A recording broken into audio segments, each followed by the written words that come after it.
titulamos Arreglando nuestras lámparas. ¿Por qué? Porque hay que explicarles a las vírgenes que tienen que arreglar sus lámparas. ¿Qué pasó? ¿Por qué tienen que arreglar sus lámparas? Y esta es esa parte. Y vamos a ver por qué hay que arreglar nuestras lámparas y cómo las arreglamos, ¿no?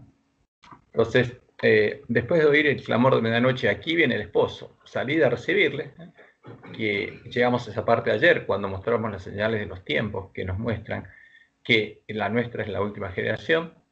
Y antes de poder empezar a recorrer el camino que lleva a la ciudad de Dios, para poder entrar con el esposo a las bodas, todas las vírgenes, como dijo Jesús, deben arreglar sus lámparas, ¿no? Y en Mateo 25 leemos, y a la medianoche se oyó un clamor, aquí viene el esposo, salid a recibirle, ya viene, esta es la última generación. Entonces, todas aquellas vírgenes se levantaron, se despertaron, se levantaron, ¿y qué tienen que hacer? Lo primero que tienen que hacer, arreglaron sus lámparas. ¿Por qué? Porque si sus lámparas no iluminan correctamente, no saben a dónde ir. Entonces, para poder hacerlo, deberían entender por qué deben arreglar sus lámparas. Deberían ver cuál fue el cumplimiento de la profecía de la historia, ver qué anunció Dios que sucedería con sus lámparas y qué sucedió realmente. Luego, deberían entender cómo se pueden arreglar sus lámparas, cuáles son las instrucciones que Dios nos dejó para poder arreglarlas y, finalmente, debería empezar a arreglarlas hasta que su luz ilumine el camino que deben recorrer para llegar a la ciudad de Dios y estar preparadas, ¿eh? Porque las vírgenes al despertarse no están preparadas. ¿Para qué tienen que arreglar sus lámparas? Para poder recorrer el camino que Dios le mostró a Lena. Y al final del camino angosto, llegar a la ciudad de Dios y entrar por sus puertas con el esposo, entrar con el esposo a las bodas. Pero ¿qué pasaría? Como Jesús relató en la parábola de las vírgenes. Y las insensatas dijeron a las prudentes, dadnos de vuestro aceite, porque nuestras lámparas se apagan. O sea, nuestras lámparas empezaron a iluminar y se nos están apagando. Mas las prudentes respondieron diciendo, para que no nos falte a nosotras y a vosotras, id más bien a los que venden y comprad de ellos para vosotras mismas. Ahora, el problema de las vírgenes insensatas, como Jesús lo relató cuando ponemos línea sobre línea, es a dónde fueron a comprar. Porque si iban a comprar de Jesús, iban a poder comprar lo que Jesús les vendía.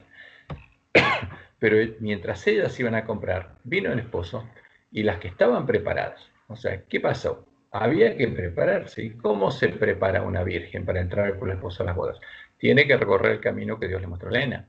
Y las que estaban preparadas entraron con él a las bodas y se cerró la puerta.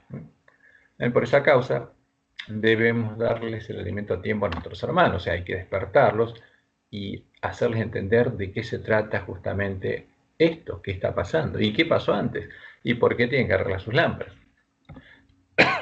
Y tenemos que hacerlo mientras la puerta se encuentre aún abierta para nosotros, porque la puerta se cierra para los adventistas del séptimo día. Entonces, ¿por qué debemos arreglar nuestras lámparas?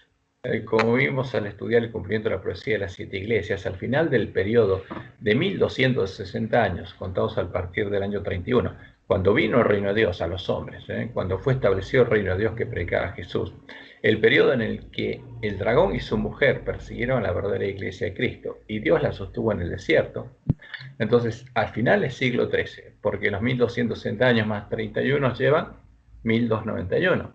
Entonces, a finales del siglo XIII, como Dios le mostró a Lena, utilizando la Inquisición, el dragón y su mujer, que fue llevada por el dragón al desierto, donde se embriagó de la sangre de los mártires de Jesús, lograron hacer lo siguiente: quebrantar a todos los santos del Altísimo, asesinando a todo el remanente de la iglesia del desierto, la iglesia primitiva, la cual Dios sostendría en el desierto por 1260 años, desde el año 31 hasta finales del siglo XIII, y de ese modo echar por tierra el lugar santuario de Dios, porque el templo de Dios, ese templo edificado con piedras vivas, eran los miembros de la iglesia de Cristo. Entonces, para echar por tierra el lugar santuario de Dios, tenían que asesinar a todos los miembros de la iglesia de Cristo. Y como leemos en Apocalipsis 12, 13 y 14, y cuando vio el dragón que había sido arrojado a la tierra, persiguió a la mujer que había dado a luz al hijo varón. ¿Y cuándo fue echado el dragón? Cuando mató a Jesús en el año 31, y a partir de ahí persiguió a la mujer. Y se le dieron a la mujer las 2 alas de la gran águila para que volase delante de la serpiente al desierto, Por eso es la iglesia del desierto, la mujer del desierto, a su lugar, donde es sustentada por un tiempo y tiempos y la mitad de un tiempo. Satanás no podría eliminar esta iglesia porque Dios la sustentaría por 1260 años. Y cuando pasara ese tiempo, recién ahí podría hacerlo. Y Dios dejaría que su pueblo descanse. ¿Te paso una pregunta? Sí. ¿Por qué se dice el desierto? ¿Por qué es el lugar, el desierto, donde Dios la lleva y la sustenta? Porque la ramera está en el mar, sobre las muchas aguas. Sí. Entonces, cuando hay una iglesia que es perseguida, Dios la lleva al desierto como llevó a Israel al desierto. Ah, está bueno. Donde no hay otro. Claro. Y está él con ese pueblo. Claro. Pero el dragón y su mujer fueron detrás de la iglesia desierto, fueron al desierto. Claro. Eso es lo que dice la profecía. Entonces, como leemos en Apocalipsis 13:7, y se le permitió hacer guerra contra los santos y vencerlos. Ahora, ¿pero cuándo? No al comienzo de los 1260 días, sino al final. Entonces, y fíjense, Apocalipsis 17, 1 al 6 muestra las sentencias sobre la ramera que hizo esta obra. Vino entonces uno de los 7 ángeles que tenían las 7 copas y habló conmigo diciéndome: ven acá y te mostraré la sentencia contra la gran ramera, la que está sentada sobre muchas aguas. Y me llevó en el espíritu al desierto. ¿Y dónde estaba la ramera? En el desierto, sentada sobre el dragón que la llevó al desierto. Dios llevó a su iglesia al desierto y Satanás llevó a la ramera al desierto para perseguirla. Y vi a una mujer sentada sobre una bestia escarlata, sobre el dragón, llena de nombres de blasfemia, que tenía 7 cabezas y 10 cuernos. Y finaliza Juan diciendo al versículo 6, vi a la mujer ebria de la sangre de los santos, ya se habría embriagado, y de la sangre de los mártires de Jesús, y cuando la vi quedé asombrado de gran asombro. Y como cuenta Elena en el conflicto de los siglos, página 64, en el siglo XIII, o sea, cuando Roma logró asesinar al pueblo de Dios, se estableció la más terrible de las maquinaciones del Papa, la Inquisición. El príncipe de las tinieblas obró de acuerdo con los jefes de la jerarquía papal. En sus concilios secretos, Satanás y sus ángeles gobernaron los espíritus de los hombres perversos, mientras que invisible acampaba entre ellos un ángel de Dios que llevaba apuntes de sus malvados decretos y escribía la historia de hechos por demás horrorosos para ser presentados a la vista de los hombres. Babilonia la Grande fue embriagada de la sangre de los santos. ¿Cuándo terminó de embriagarse? Al fin del siglo XIII, cuando los asesinó, como Dios había anunciado. Los cuerpos mutilados de millones de mártires clamaban a Dios venganza contra aquel poder apóstata. Ahora, ¿y qué pasó cuando lograron asesinar al pueblo de Dios? Que protegía a los 2 testigos, porque los 2 testigos estaban profetizando en manos de ellos. Roma logró dar muerte a los 2 testigos, quemando los últimos ejemplares de la Biblia sin contaminación, que mantenía en sus manos. ¿Quién? El remanente de la iglesia del desierto, porque profetizaba con los 2 testigos en sus manos, justamente, y profetizó con los 2 testigos en sus manos durante 1260 años. O sea que son paralelas las dos. Claro, profecías. porque la iglesia, ¿qué tenía la iglesia? La palabra de Dios. Claro. ¿Y qué hacían los valdenses cuando Roma corrompió todo? Le mostraban al pueblo de Dios la verdad con qué, con la Biblia, esa, que ellos la protegían y la iban copiando. Y dice Elena, esto en Primeros Escritos, página 214, la visión del gran conflicto. Me fue mostrado un tiempo en el que Satanás triunfaba especialmente. Multitudes de cristianos eran muertos de una manera espantosa, porque querían conservar la pureza de su religión. La Biblia era odiada, la verdadera Biblia, y se hacían esfuerzos para errarla de la tierra. A la gente se le prohibía leerla, so pena de muerte, y todos los ejemplares que se podían encontrar eran quemados. Ahora, ¿qué pasó al fin del siglo XIII? Como decía ella, que Roma se embriagó la sangre. ¿De quién? De los últimos, del remanente, a los que ella llamaba los valdenses. La fe que por muchos siglos sostuvieron, enseñaron los cristianos valdenses, contrastaba notablemente con las doctrinas falsas de Roma. De acuerdo con el sistema verdaderamente cristiano, fundaban su creencia religiosa en la palabra de Dios escrita. Pero esos humildes campesinos en sus oscuros retiros, alejados del mundo y sujetos a penosísimo trabajo diario entre sus rebaños y viñedos, no habían llegado de por sí al conocimiento de la verdad que se oponía a los dogmas y herejías de la iglesia apóstata. O sea, había una verdad y era contraria ¿a qué? A los dogmas y a las doctrinas de Roma. ¿Y quién conocía esa verdad? El remanente de la iglesia primitiva. Y ya dice, su fe no era nueva, su creencia en materia de religión la habían heredado sus padres, y luchaban en pro de la fe de la Iglesia Apostólica. ¿Qué fe tenían? La fe de la Iglesia primitiva que tuvo por 1260 años la Iglesia. La fe que ha sido una vez dada a los santos. La Iglesia del desierto, y no la soberbia jerarquía que ocupaba el trono de la capital, era la verdadera Iglesia de Cristo. O sea, esta es la iglesia que le va a la bandera un blanco puro que decía, por eso y santidad de Jehová. La depositaria de los tesoros de verdad que Dios confiara a su pueblo para que los diera al mundo. Centenares de años antes de la Reforma tenían ya la Biblia manuscrita en su propio idioma. Tenían pues, ¿qué cosa? Dice Elena, la verdad sin adulteración. Y eso es lo importante. Tenían la Biblia verdadera. Y esto los hizo objeto especial del odio y de la persecución. Aunque degollados, justamente por la espada de Saboya, y quemados en la hoguera romanista, ¿qué hicieron? Defendieron, ¿qué cosa? Con firmeza, la palabra de honor, justamente, la palabra de Dios y su honor. Porque, ¿qué tenían? Ellos tenían la Biblia verdadera, y la defendían, y la copiaban, y la resguardaban, como Roma hizo con la Biblia católica, ellos hacían con la otra Biblia. Entonces, y Roma los perseguía porque quería destruirlos a ellos y esa Biblia, para echar por tierra la verdad. Y en Apocalipsis 11, el 3 al 8, Dios anunció lo que pasaría. Y daré a mis dos testigos que profeticen por 1260 días vestidos de silicio.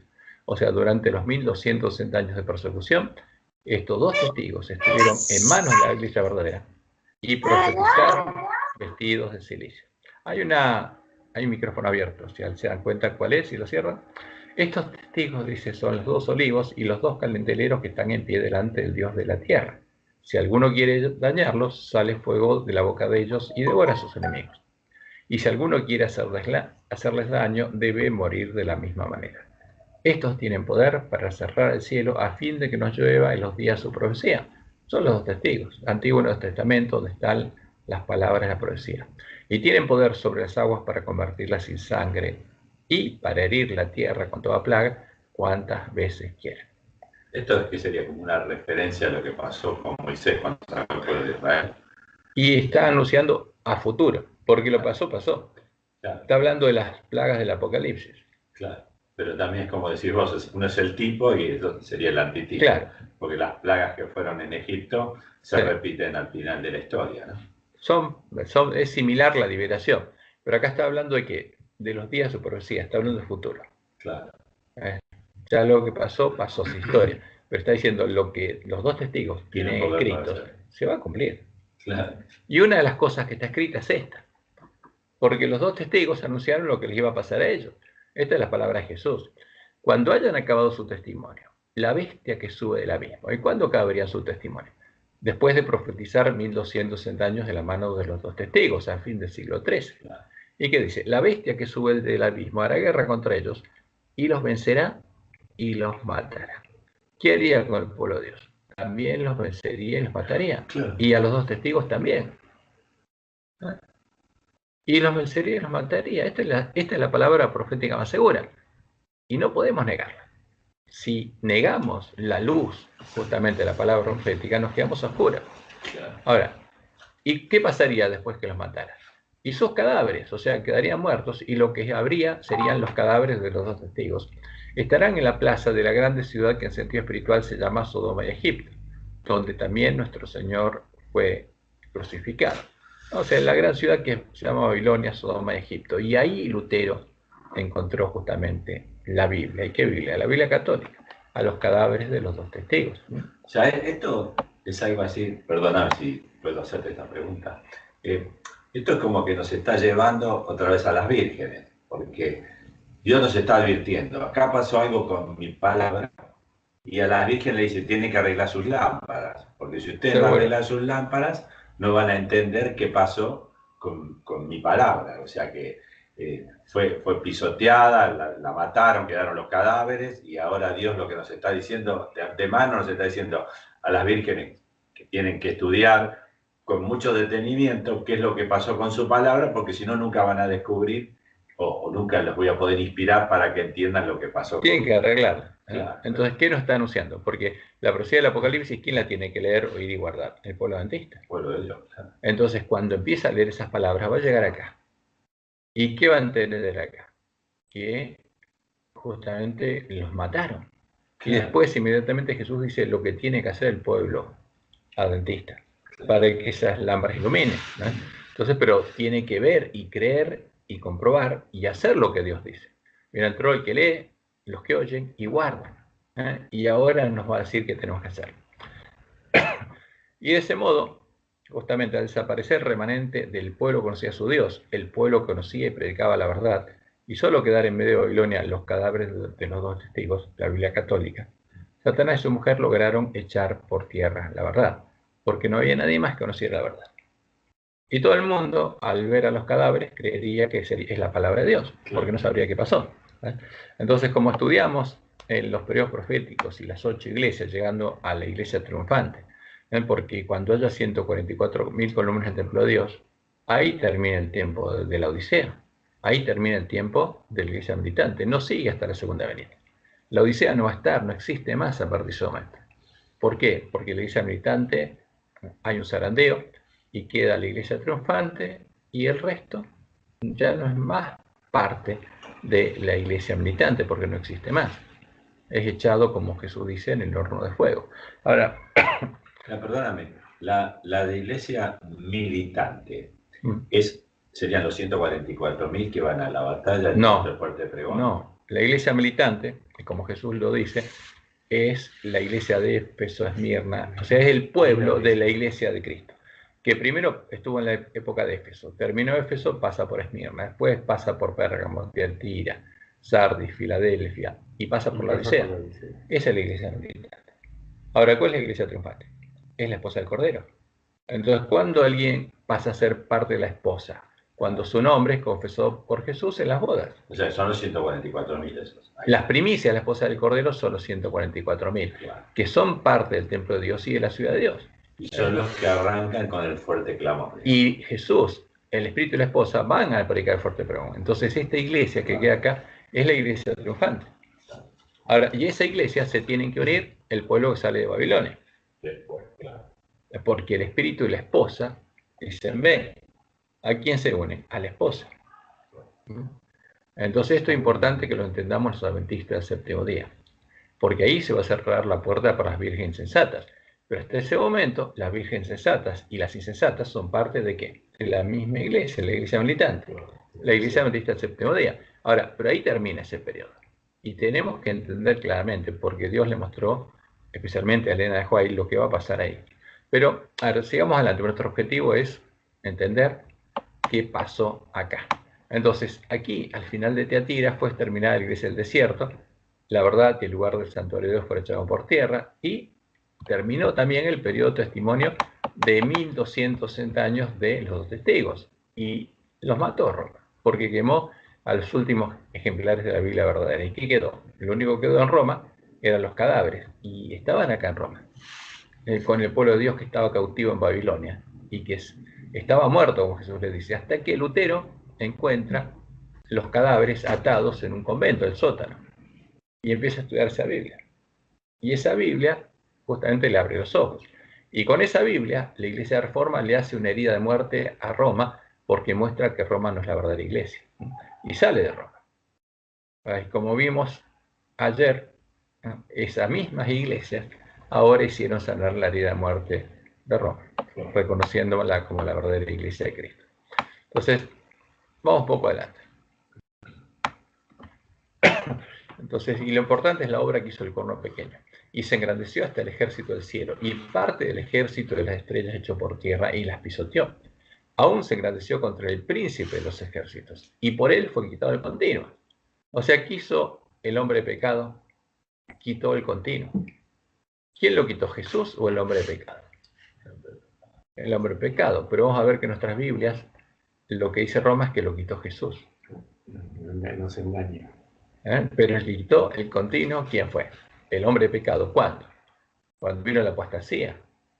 A partir del 313 al 325 es el periodo de la obra de Balaam. Estos son 300 años después de que Jesús estuvo aquí. Pero la Biblia católica, vamos a ver que está escrito en nuestras Biblias, que ahí dice que Jesús fue el que quitó el continuo. Y lo vamos a ver. Y el lugar santuario fue echado por tierra. Entonces, esta obra, según la Biblia católica, la hizo Jesús. Bueno, pero vamos a verlo ahora. Y a causa de la prevaricación le fue entregado el ejército junto con el continuo, y echó por tierra la verdad, e hizo cuanto quiso, y prosperó.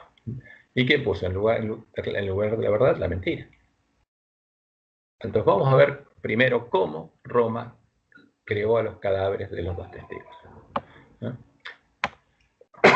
Cuando los ejemplares de los dos testigos fueron quemados, los últimos, solo quedaron en medio de Roma los ejemplares de los cadáveres de los dos testigos. La Biblia católica, la Biblia que Lutero encontró en medio de la gran ciudad que se llama Babilonia, Sodoma y Egipto. ¿Por qué a la Biblia católica Jesús les llama los cadáveres de los dos testigos? Porque están muertos, ¿no? Como el ángel que estaba en Sardis. Y algunos de sus testimonios no son verdaderos, por eso está muerto, a causa de la obra que Dios le mostró a Helena, que los sabios de Roma hicieron con ella. O sea, para ayudarnos. En la Biblia Jesús nos dice que están muertos. Ahora, ¿pero qué pasó? ¿Por qué están muertos? Y en Primeros Escritos, la página 220, el último párrafo, que sigue hasta la 221, dice Helena lo que Dios le mostró. Vi que Dios había guardado en forma especial la Biblia. Sin embargo, cuando los ejemplares de ella eran pocos, hubo sabios. ¿De quién? De Roma, pues la Biblia católica, que en algunos casos cambiaron las palabras. ¿Qué pasó? Las palabras de los dos testigos no son las originales, porque las cambiaron. Y de ese modo los mataron, pensando que estaban haciendo más claro su sentido cuando en realidad estaban confundiendo lo que era claro e inclinándolo hacia sus opiniones establecidas que eran gobernadas por la tradición. ¿Qué hicieron los sabios de Roma? Buscaron, cambiaron las palabras de la Biblia para reflejar la tradición de Roma en la Biblia. Y como vimos, esa tradición era las falsas doctrinas de Roma, que se oponían a la fe de la iglesia primitiva. Entonces tenemos una Biblia que refleja la tradición de Roma, y los valdenses tenían una Biblia que reflejaba ¿qué cosa? La verdadera doctrina. Y eran distintas. Entonces, si nosotros tuviéramos ahora a mano los dos ejemplares, como los valdenses, podríamos ver claramente la diferencia. Podríamos ver lo que hizo Roma, cómo dio muerte a los dos testigos, pero no los tenemos. Solo tenemos la Biblia católica. Entonces, esto es lo que Dios le mostró a Elena de White que ocurrió con nuestras Biblias, con nuestras lámparas, para mostrarnos cómo debemos estudiarlas, cómo debemos arreglarlas, para no ser engañados y para que los dos testigos vuelvan a la vida. Entonces, primero, los siervos de Roma cambiaron las palabras de la Biblia. Y eso muchos hermanos lo niegan a muerte. Pero si Dios dice que Roma dio muerte a los testigos por medio de Elena de White y le mostró que eso sucedió, negarlo es negar la luz de la profecía, y eso hace que nos quedemos a oscuras. No tenemos que negar la profecía. A lo sumo tenemos que probar si eso fue así o no. Pero Dios le mostró a Elena que los siervos de Roma cambiaron las palabras de la Biblia, especialmente las palabras del Nuevo Testamento, que habían sido inspiradas por Dios en los apóstoles, y pusieron en su lugar sus propias palabras, que por supuesto no son inspiradas por Dios. Entonces, ¿qué hay en los dos testigos? Hay palabras que no son de Dios y no son inspiradas por Dios, sino por ¿quién? Por el enemigo de Dios. Con estas palabras confundieron lo que era claro y lo inclinaron hacia la tradición de Roma. Reflejaron en nuestras Biblias a las falsas doctrinas y dogmas de Roma. Por esa causa, las doctrinas de Roma pueden ser enseñadas con nuestras Biblias, aunque sean falsas doctrinas, y son llamadas doctrinas bíblicas por las personas que creen en ellas, porque son bíblicas, y sí, vienen de la Biblia católica. Ahora, pero son verdaderas, no. Y esa es la causa de que si no arreglamos nuestras lámparas, no podremos diferenciar la verdad de la mentira. No podremos recuperar la fe que tenía la iglesia primitiva. Y no podremos ver el camino a la ciudad de Dios iluminado y no podremos recorrerlo. Ahora, esto es algo ¿quién lo ideó? El príncipe de este mundo, para impedir que el pueblo de Dios conociera la verdad. Ahora, ¿podemos ver cómo sucedió esto en la historia? Y sí, cuando buscamos ver qué pasó en la historia, podemos ver qué pasó. Del mismo modo en el que pudimos ver en la historia el cumplimiento de la profecía de las 7 iglesias, también podemos corroborar cuál fue la obra de los siervos de Roma, la obra que los siervos de Roma hicieron con la Biblia católica, desde que el Papa Dámaso dio la orden de crearla en el año 382 después de Cristo.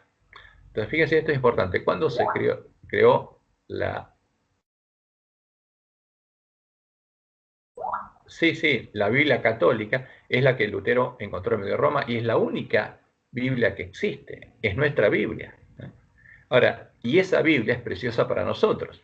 Lo bueno de la Biblia católica y nuestra Biblia es que es la misma Biblia, y si nosotros aprendemos a arreglar nuestras lámparas, podemos mostrarle a un hermano católico qué es lo que pasó con su lámpara, porque es la misma, y enseñarle a arreglarla, porque es la Biblia que quedó, es la única, y esa Biblia es un tesoro para nosotros.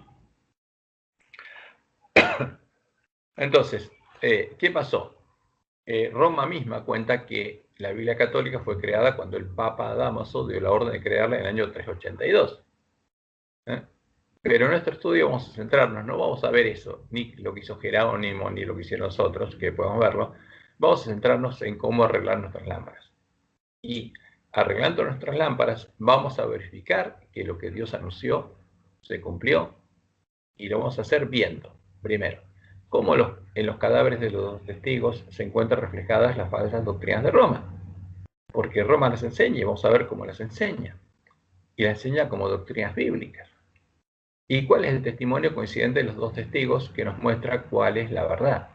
Porque nosotros podemos enseñar la mentira con la Biblia católica, pero si hacemos lo que Dios nos dijo y buscamos entender cuál es el testimonio coincidente de los dos testigos, vamos a encontrar la verdad. ¿Por qué? Porque Dios sabía lo que iba a pasar. Ahora, Dios también nos advirtió y nos mostró cómo usan Roma y sus siervos a los cadáveres de los dos testigos. Entonces, la Biblia católica fue creada con el objeto de enseñar con ella las doctrinas de Roma. Por esa causa, sus sabios cambiaron las palabras de la Biblia por sus propias palabras, que reflejaron en la Biblia católica las falsas doctrinas de Roma, que les dan un supuesto soporte bíblico a las falsas doctrinas de Roma, porque las palabras de los sabios de Roma les dan un soporte bíblico en la Biblia católica a las falsas doctrinas de Roma. Y como dice Elena, Satanás pervirtió las palabras de la Biblia, y luego, para enseñarnos sus doctrinas y hacernos creer en ellas, sus siervos presentan ante nosotros los pasajes que dan soporte a las falsas doctrinas, para que nosotros creamos que esas falsas doctrinas son verdaderas, y ocultan las palabras de la Biblia que las contradicen. ¿Por qué? Porque hay pasajes en nuestras Biblias que son los mismos que tenían justamente las Biblias verdaderas, la Biblia de los valdenses, pero hay pasajes que fueron cambiados. Pero justamente Dios nos dijo que con nuestras Biblias podemos encontrar la verdad. Y acá hay dos citas de Elena que son interesantes. Y dice: en su afán por desacreditar los preceptos divinos, Satanás pervirtió las doctrinas de la Biblia. ¿Lo hizo? Sí. De suerte que se incorporaron errores en la fe de millares de personas que profesan creer en las Santas Escrituras. Entonces, ¿por qué? Porque no saben lo que Satanás hizo. Y encuentran versículos de la Biblia, y especialmente en el Nuevo Testamento, que están alineados con lo que creen y creen que su creencia es bíblica. Y especialmente los católicos, los protestantes, y vamos a ver que nosotros también.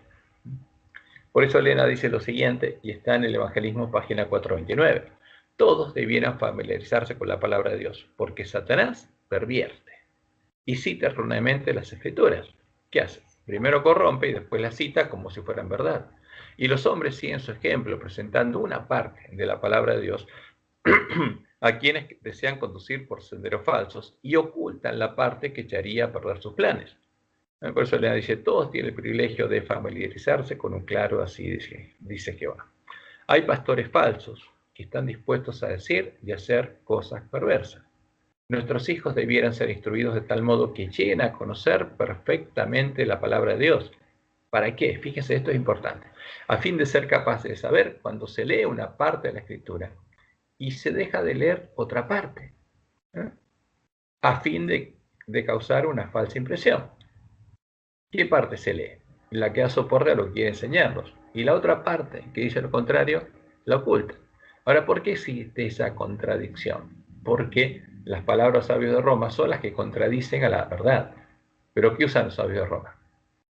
o los sacerdotes romanos, o los lobos, o el que cree una doctrina de Roma. Usa los versículos que dan soporte a la doctrina de Roma. Entonces vemos que, como resultado de la obra de Satanás y de sus siervos, profesando creer en la Biblia, podemos estar creyendo a la mentira y tener errores en nuestra fe. ¿Por qué?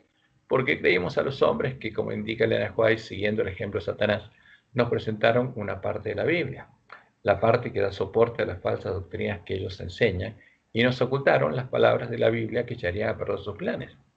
¿Y nosotros qué pasó? No pudimos descubrir el engaño, porque, como también deben llegar a hacerlo nuestros niños, aún no conocemos perfectamente la palabra de Dios, porque las vírgenes tendrían cerrados sus ojos a la Biblia. ¿Y cómo iban a descubrir el engaño si tienen sus ojos cerrados a la palabra de Dios?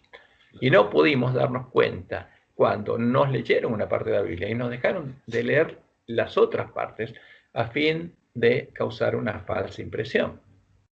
Ahora, pero si nos convertimos, como dice Elena, en verdaderos buscadores de la verdad, podemos buscar y encontrar la verdad estudiando nuestras Biblias en conjunto, buscando y encontrando todos los testimonios de la Biblia sobre un tema determinado, encontrando los testimonios que se nos ocultan, la cadena perfecta de la cual una porción se vincula con la otra y la explica. Entonces, cuando Dios le mostró que habían cambiado la Biblia, le dijo esto, y ella dice, pero vi que la palabra de Dios en conjunto es una cadena perfecta, de la cual una porción se vincula con la otra y la explica. Entonces, por eso los verdaderos buscadores de la verdad, porque esa es la misión del pueblo adventista, buscar la verdad hasta encontrarla, no necesitan errar, porque no solo es la palabra de Dios clara y sencilla, al presentar el camino de la vida en ella revelado, sino que el Espíritu Santo es dado como guía para comprender el camino de la vida en ella revelado. Entonces, los verdaderos buscadores de la verdad no van a errar con la Biblia católica, la única Biblia que tenemos. Esa es nuestra lámpara. Ahora, el tema es cómo arreglar nuestras lámparas. La forma de arreglar nuestras lámparas es sencilla y vamos a ir directo al grano. Si entendemos cómo fue inspirada la Biblia y cuáles son los principios que Dios estableció que debemos usar para estudiar doctrina y estudiar profecía. En un principio, todas las escrituras habían sido inspiradas por Dios, como leemos en 2 Timoteo 3, 16 al 17. Toda la escritura es inspirada por Dios y útil para enseñar, para redarguir, para corregir, para instruir en justicia, a fin de que el hombre de Dios sea perfecto, justamente. ¿Por qué? Esa es la luz que guía el camino angosto, hasta que al final ese hombre de Dios llega a reflejar claramente la imagen de Jesús, a ser perfecto, enteramente preparado para toda buena obra.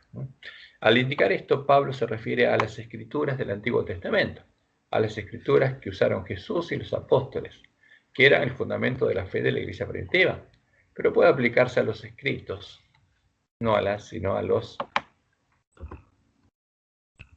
escritos de los apóstoles, que también escribieron siendo guiados por Dios, siendo inspirados por el Espíritu Santo verdadero. Y leemos en 2 de Pedro 1, 19 al 21. Tenemos también, dice Pedro, la palabra profética más segura, porque siempre se cumple. Y es lo más importante que Dios nos dejó, la profecía, a la cual hacéis bien en estar atentos como a una antorcha que alumbra el lugar oscuro, hasta que el día esclarezca y el lucero de la mañana salga en vuestros corazones. Entendiendo primero esto, que ninguna profecía de la Escritura es de interpretación privada. O sea, no la puede interpretar ni el profeta, ni podemos interpretarla aisladamente. Porque Dios dijo, daría un poquito aquí, otro poquito allá. Porque nunca la profecía fue traída por voluntad humana, sino que los santos hombres de Dios hablaron siendo inspirados por el Espíritu Santo. ¿Y tenemos profecía del Nuevo Testamento? Sí, muchísimas. Entonces, aquí tenemos a los dos testigos originales, inspirados por Dios. Ahora, por esa causa, cuando terminaron de escribir los libros del Nuevo Testamento, en la Biblia de la iglesia primitiva, la Biblia de la iglesia del desierto, todas las escrituras del Antiguo Testamento y del Nuevo Testamento eran coherentes y daban el mismo testimonio, porque Dios no es un Dios de confusión. Pero después de los cambios que introdujeron los sabios de Roma en la Biblia católica, en los cadáveres de los dos testigos, esa coherencia ya no existe.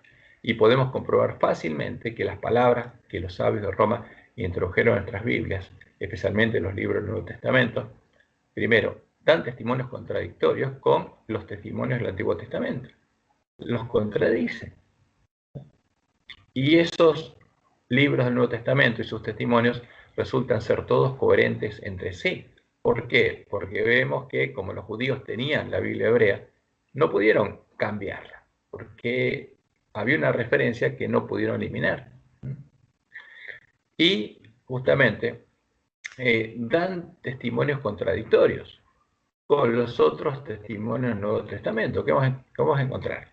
Que las palabras de los sabios de Roma, justamente, da un testimonio que contradice a los otros testimonios del Nuevo Testamento, no solo a los del Antiguo Testamento. ¿Y por qué? Porque en nuestras Biblias todavía hay testimonios del Nuevo Testamento que siguen siendo coherentes con los testimonios de las palabras del Antiguo Testamento, porque no fueron cambiadas. Entonces, cuando nos encontramos con estos hechos, porque es un hecho que ahora lo vamos a comprobar y lo vamos a ver cómo Dios lo estableció en su palabra, y sabiendo lo que pasaría con nuestras Biblias, llamó al Antiguo Testamento y al Nuevo Testamento sus dos testigos. ¿Para qué? Para que nosotros justamente entendamos cómo arreglar nuestras lámparas.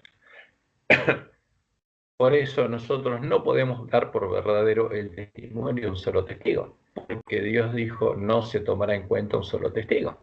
Entonces, si queremos conocer cuál es la verdad, no podemos tomar por verdadero el testimonio de un solo testigo, y menos si ese testimonio, si ese es un testimonio, o en ese testimonio se contradice a sus otros testimonios. Acá quedó mal redactada. Si un testigo dice A y después en otro lugar dice B y es lo contrario a lo que dijo antes, ¿qué pasa con ese testigo? Y no es coherente. No es correcto. Y no es confiable. De falso testimonio. Es un falso testigo. Además, y si peor todavía, si además contradice el testimonio del otro testigo. ¿Ves? Entonces, ¿qué es lo que Dios nos dice? Que solo podemos y solo debemos dar por verdadero al testimonio coincidente de los dos testigos, como nos dice. No se tomará en cuenta un solo testigo contra ninguno, en cualquier cosa que haya que definir justamente. Y en este caso está en la ley de Moisés. Solo por el testimonio de 2 o 3 testigos no se mantendrá en este caso una acusación. Pero si hay una afirmación, solo podemos darla por válida si tenemos el testimonio coincidente de 2 o 3 testigos. No podemos tomar a un testigo. Entonces, esto nos ayuda, ¿por qué? Porque si Roma cambió un pasaje de la Biblia, no podemos tomar ese testimonio como verdadero, a menos que el Antiguo Testamento del mismo testimonio. Y esto nos ayuda. ¿Por qué? Porque esto elimina de cuajo, justamente, los errores de Roma. Porque no vamos a encontrar el Antiguo Testamento, el mismo testimonio, ¿no? Porque Dios es coherente. Y cuando escuchamos las palabras de Dios en el Antiguo Testamento, si en el Nuevo Testamento eso no es reflejado, entonces pasó algo.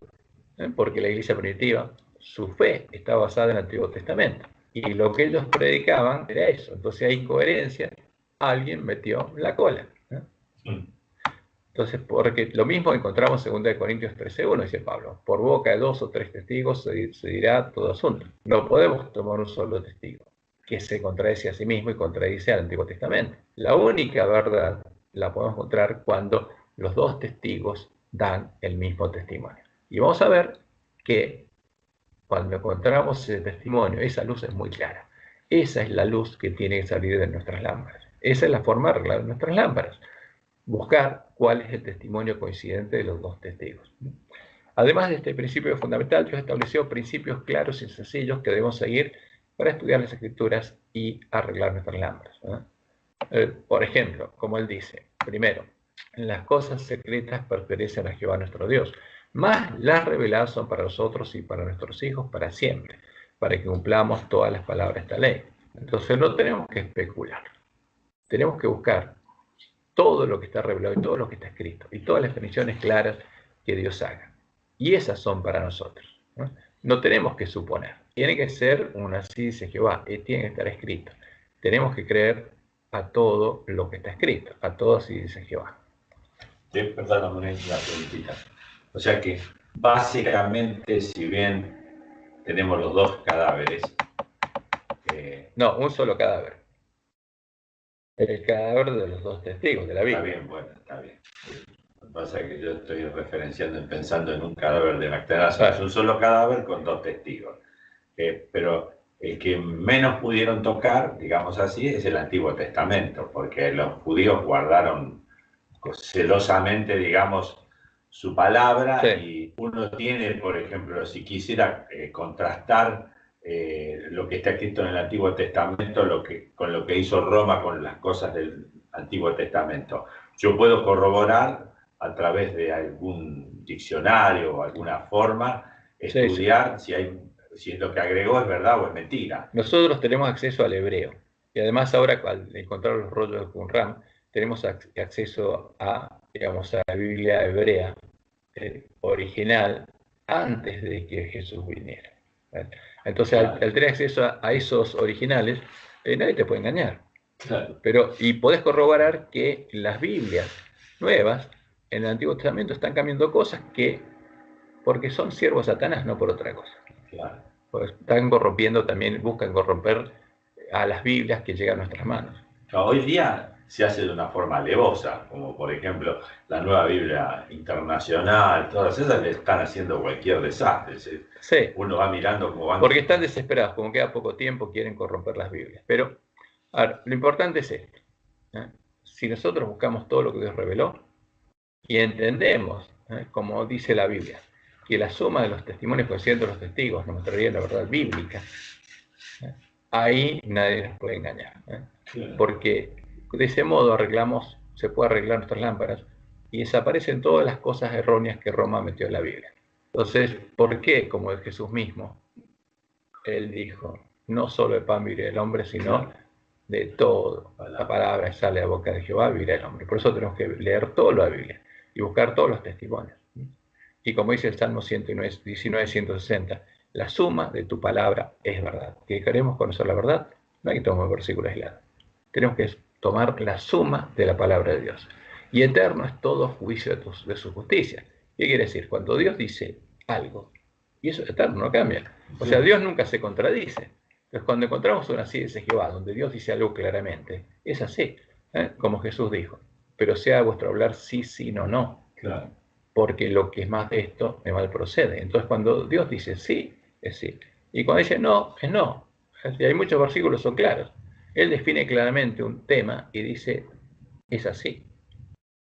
No conozco ninguno, por ejemplo. Claro. Y es no. No podemos hacer cambiar la palabra de Dios, decirle no. Porque lo que es más de esto, de mal procede. Entonces, cuando los hombres quieren torcer las palabras de Dios, es porque eso procede de mal. Como dice Elena, El conflicto de los siglos, páginas 656, 657. Las verdades que se encuentran explicadas con la mayor claridad en la Biblia han sido envueltas en dudas y oscuridad por hombres doctos, supuestamente doctos, que con ínfulas de gran sabiduría enseñan que las escrituras tienen un sentido místico, secreto y espiritual que no se echa de ver en el lenguaje empleado en ellas. Estos hombres son falsos maestros. Fue a personas semejantes a quienes Jesús declaró, no conocéis las escrituras ni el poder de Dios. El lenguaje de la Biblia debe explicarse de acuerdo con su significado manifiesto. Si Dios dice sí, es sí. Si dice uno, uno. Dice 10, 10. A no ser que se trate de un símbolo o figura. Ahora, por eso es importante, cuando nosotros leemos la Biblia, cualquier versículo, aunque sea un versículo que Roma cambió, ¿cómo tenemos que explicar ese versículo? De acuerdo con su significado manifiesto. Y tenemos que aceptar, ¿dice eso? Sí, dice eso. Y no tenemos que negarlo. Ahora, tenemos que hacer así con todos los versículos de la Biblia. Tercer punto, cuando la fe de una persona contradijera una así dice Jehová, esa sería una clara señal que nos mostraría que esa persona aún no le ha amanecido. Aún no se habría dado cuenta que sus creencias y doctrinas con sustento en el Nuevo Testamento de la Biblia Católica son contrarias al testimonio del Antiguo Testamento. No se sujetan y son contrarias al testimonio de la ley y los profetas. Y en consecuencia no son verdaderas. Como leemos en Isaías 8:20. A la ley y al testimonio. Si no dijeren conforme a esto es porque no les ha amanecido. Y eso se lo podemos aplicar a un texto que aparece en el Nuevo Testamento. Porque esa regla no cambia. Cuando Dios dijo eso, eterno es ese juicio. Y no cambia. Y como leemos en 1 Corintios 14, 32 al 33, y 32 al 33, y los espíritus de los profetas están sujetos a los profetas. ¿Qué quiere decir esto? Cuando Dios ya envió 20 profetas y manda a otros profetas, ese nunca se puede apartar del anterior. Si se aparta, es un falso profeta. ¿Eh? Pues Dios no es Dios de confusión. Entonces, si un profeta es profeta de Dios, nunca se puede apartar de qué, lo que Dios anunció. Por eso la Biblia era coherente. Entonces, respetando y siguiendo los principios establecidos por Dios, ninguno de sus hijos va a errar. ¿Eh? Y son sencillos. Tenemos que buscar, por ejemplo, en un tema determinado, todo lo que Dios dice en toda la Biblia de ese tema. Interpretar cada versículo de acuerdo a su significado manifiesto. Y ver si existe un testimonio coincidente entre el Antiguo Testamento y el Nuevo. Y ese testimonio coincidente es la verdad. Y así se arreglan nuestras lámparas. Ahora, vamos a la segunda parte, porque ahora vamos a tratar de ver en forma clara y directa con sencillo. ¿Es verdad que Roma cambió las palabras de la Biblia? Sí. Y la respuesta es, sí, es verdad. Pero ¿cuándo podemos decir eso? Cuando encontramos los cambios y son evidentes. ¿Es verdad que los sabios de Roma cambiaron las palabras de la Biblia? Sí. Muchos de nuestros hermanos, engañados por las afirmaciones de los lobos vestidos de ovejas, lo niegan. ¿Por qué? Porque uno de los bastiones que tiene que defender a muerte es la Biblia católica, porque con esa Biblia enseña la mentira. Porque si los hermanos se dan cuenta de lo que pasó y empiezan a regar sus lámparas, y se les acaba justamente el negocio. Entonces, y lo niegan, y niegan el anuncio de la profecía y el testimonio de Elena de White. Y muchos reaccionan en forma fanática, o sea, hemos visto mucho de eso. O sea, se niegan a oír lo que Dios anunció y a corroborarlo, en forma práctica, sencilla y racional. Y nosotros vamos a comprobarlo poniendo en práctica los principios que Dios estableció para estudiar su palabra, los principios que vamos a usar para arreglar nuestras lámparas. Y vamos a empezar comprobando si los pasajes de nuestras Biblias que reflejan las doctrinas de Roma, su tradición, fueron o no fueron cambiados por los sabios de Roma. Y estos pasajes presentan evidencias a favor de lo siguiente. A ver, primero, el nombramiento de Pedro como cabeza de la iglesia. ¿Está en nuestra Biblia? Sí. ¿Qué leemos en Mateo 16? Yo te digo, tú eres Pedro, y sobre esta roca edificaré mi iglesia. Y a ti te daré, ¿qué cosa? Las llaves del reino. ¿A quién? A Pedro. ¿A quién? A Pedro. Y todo lo que ates en la tierra será atado en el cielo, y todo lo que ates en la tierra será desatado en los cielos. Entonces, ahora, ¿está eso en nuestras Biblias? Sí. Por supuesto que sí. ¿Está la autoridad de Pedro y los apóstoles para atar y desatar en la tierra y en el cielo? Sí. Está Mateo 16, Mateo 18. ¿Está la autoridad para perdonar pecados? Sí. Ahora, ¿pero cuándo Roma empezó a perdonar pecados? Después que fue quitado el continuo, que es la obra de Cristo. Y eso en el siglo IV. Ahora, pero Roma puso en boca de Jesús que antes de establecer su iglesia, durante su ministerio, le dio ¿a quién? A la iglesia autoridad de perdonar pecados. ¿Está en nuestras Biblias? Sí. Está en nuestras Biblias. Ahora, vamos a verlo. ¿Está la autoridad de la iglesia para definir y enseñar doctrina? Sí, por supuesto que sí. Y para cambiar los tiempos y la ley, porque esa autoridad que Jesús le dijo alcanza a todo lo que se le ocurriera al Papa cambiar. ¿Está la autoridad de la iglesia para extirpar la herejía? Sí, también está. Y Roma la usó. Pero ¿cuándo apareció esa autoridad? Apareció en la Biblia católica, no en la Biblia verdadera, y lo podemos comprobar fácilmente. ¿Está la doctrina de la Trinidad? Claro que sí. Está reflejada ahí. La doctrina que fue definida en el 325, y Roma dice que fue definida usando términos que no están en la Biblia, ahora encontramos esos términos en la Biblia. Y ese es el mismo testimonio de Roma. Filosofía, diría. ¿Está la doctrina de la inmortalidad del alma? Sí, está reflejada y en la boca de Jesús. ¿Está la doctrina del tormento eterno en el infierno? Claro que sí. ¿Dónde está? En la boca de Jesús. Ahora, y ahora lo vamos a ver. Entonces, como vemos, en los siguientes artículos del Catecismo Romano, Roma usa muchos pasajes del Nuevo Testamento en nuestras Biblias para dar sustento bíblico a sus afirmaciones. Y hoy, por ejemplo, en el Catecismo leemos Jesús ha confiado a Pedro una autoridad específica. A ti te daré las llaves del reino de los cielos, y lo que ates en la tierra quedará atado en los cielos, y lo que desates en la tierra quedará desatado en los cielos. Mateo 16:9. Entonces, si Pedro cambia el día de reposo, ¿qué pasa? Y cambia la ley de Dios, cambia las tablas de la ley. El poder de las llaves, dice Roma, designa la autoridad para gobernar la casa de Dios. O sea, ¿quién es? Un rey que gobierna la iglesia. Pero Jesús le dijo a los apóstoles, entre ustedes no será así. Y así dice, sigue siendo, por ejemplo, el poder de atar y desatar significa la autoridad para absolver los pecados. ¿Qué dice Roma?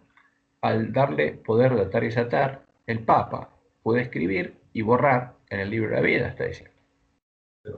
Autoridad para absolver los pecados, no solamente el libro de la vida, el libro de las memorias, todo puede hacer. Pronunciar sentencias doctrinales y tomar decisiones disciplinares en la iglesia, o sea, extirpar la herejía. Jesús confió esta autoridad a la iglesia por el misterio de los apóstoles, como dice Mateo 18:18, y particularmente por el de Pedro, el único a quien él confió explícitamente las llaves del reino. Entonces, toda la doctrina de Roma, ¿en qué se basa? En estos versículos. Ahora, ¿son verdaderos o falsos? Si nosotros confirmamos, siguiendo el método que Dios nos dio, que son falsos, y vamos a poder abrirle los ojos a un católico, mostrarle que esto es mentira. Entonces, vamos a ir adelante, no vamos a ver todas las cosas que Roma dice, pero podemos tomar versículo por versículo lo que Roma dice y siguiendo el camino que Dios nos dio, mostrar que son apócrifos, que la mayoría son apócrifos y en algunos casos les cambiaron las palabras. Entonces, por ejemplo, el artículo 1445 del Catecismo Romano. Las palabras atar y desatar significan: aquel a quien excluyáis de vuestra comunión será excluido de la comunión con Dios. Y nadie lo puede volver a unir con la comunión con Dios, a menos que la Iglesia Católica lo una con Dios. Aquel a quien que recibáis de nuevo en vuestra comunión, Dios lo acogerá también en la suya. Dios está sujeto a la voluntad de los hombres. La reconciliación con la Iglesia es inseparable de la reconciliación con Dios. Y esto, por supuesto, le da poder a la Iglesia Católica. Bueno, pero esto, la Iglesia Católica no existía hasta que Constantino la creó. Y la Biblia Católica es la que Roma usa para sojuzgar las mentes de los pobres católicos. Y esta Biblia es nuestra Biblia. Ahora, pero es un tesoro para nosotros, porque si aplicamos lo que Dios nos dijo, va a iluminar nuestro camino hacia Dios. Nos va a permitir recuperar la verdad para que tengamos nuevamente el Evangelio eterno. Ahora, ¿son verdaderos estos pasajes o estas son parte de las palabras que los sabios de Roma introdujeron a nuestra Biblia? Y tenemos que probarlo. Los pasajes del Nuevo Testamento citados por Roma para sustentar su doctrina son los primeros que vamos a analizar y poner a la luz de los otros pasajes de la Biblia que hablan sobre el mismo tema en particular. Entonces, la autoridad de absolver o perdonar pecados. Entonces, Roma cita dos artículos. Primero, lo que supuestamente Jesús dijo, que le dio autoridad para atar y desatar, y que eso incluye extirpar herejías, absolver pecados o lo que se le ocurra a Roma, está claramente definido en otro versículo. Y lo vamos a analizar. Entonces, Roma asegura que Jesús delegó en el Papa a través de Pedro y en los sacerdotes romanos, a través de los apóstoles, la autoridad de absolver o perdonar pecados. ¿Es esto verdad? Lo que podemos comprobar fácilmente es que en nuestras Biblias están registradas las supuestas palabras en las que Jesús le habría dado al Papa y a los sacerdotes romanos autoridad para perdonar pecados. ¿Y qué leemos en Juan 20:23? Directamente. A quienes remitieres los pecados, les son remitidos. Y a quienes se los retuvieres. Ahora, si a ustedes se les ocurre no perdonárselos, le van a ser retenidos. ¿No? Y es un poder impresionante. Y está en Juan 20:23. ¿Está escrito en nuestras Biblias? Sí, ahí está. No podemos negarlo. ¿Y qué dice? Tenemos que, como dice Elena White, darle a las palabras el significado que tienen, no cambiarlo. ¿Y qué supuestamente dijo Jesús a los apóstoles? Que cuando a los que ellos remitieran los pecados, le van a ser remitidos, le van a ser perdonados. Y si ellos no se los perdonan, se los retienen, le van a ser retenidos. Ellos son los que juzgan a los hermanos y hacen esta obra. ¿Y son las palabras de Jesús o no? Sí. ¿Son verdaderas estas palabras de Jesús? Y vamos a ver que no. Pero están en la Biblia católica, en nuestras Biblias. Sí, están ahí.